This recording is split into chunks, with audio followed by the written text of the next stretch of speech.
In fact, we've finished all of the important components that constitute altogether the visual analysis of the wine. But there is one thing that's missing, which is the perlage. If we are with a wine that's a sparkling wine, it would be Charma method, it would be Metodo Classico, classical method, Champenoise method, it doesn't matter. If you have a sparkling wine in your hand, you really don't need to understand the consistency, but you substitute it with the analysis of perlage. Just think about that. If you have a sparkling wine, you don't want to turn around to understand its consistency. It just doesn't make sense.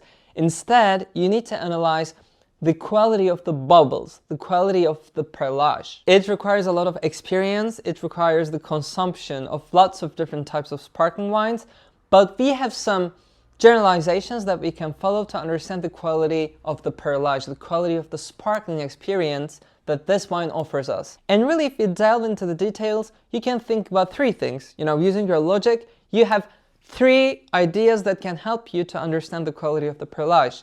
The first thing is the bigness, the size of the bubbles, how big they are. Are they small? Are they fine? Are they elegant? Or are they really big? Are they medium size? You can always use this three-layer approach to give your ideas more concrete expressions. After you analyze the size, you can say, for example, it's fine, it's adequately fine, it's big, it's not that fine.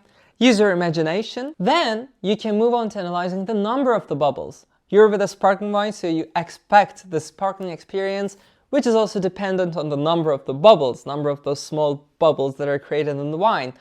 How many of bubbles do you observe in a wine? Are they numerous? Is the number satisfactory? Are they scarce? Aren't you really satisfied with the number of the bubbles you observe in the wine? This is the second characterization you can make about the perlage. And finally, how persistent is it?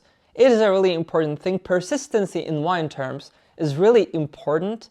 This gives this extra layer of quality to the wines. Do the bubbles go off? Is it no longer sparkling after a few seconds? Or is it persistence? Do the bubbles go up? Do I observe that the bubbles go up with a really nice and satisfactory speed? This is persistent. And how long does it happen? Does it fade away quickly? Or is this an experience that makes me enjoy the sparkling wine as much as possible? So you can think about the size of the bubbles, the number of the bubbles, and persistency of the bubbles. And once again, you can use the three-layered approach, even five. It really depends on you. I don't like to apply harsh rules on that, but you need to have a basis and you need to compare based on that basis. Is it really persistent? Is it satisfactorily persistent or adequately persistent, or is it not really persistent? As a rule of thumb, from a sparkling wine, we want all of these characteristics to be on the top. We want to see fine, very fine bubbles. We want them to be numerous, because this is a sparkling wine, this is its job, and we want them to be persistent. But of course, every wine has an occasion.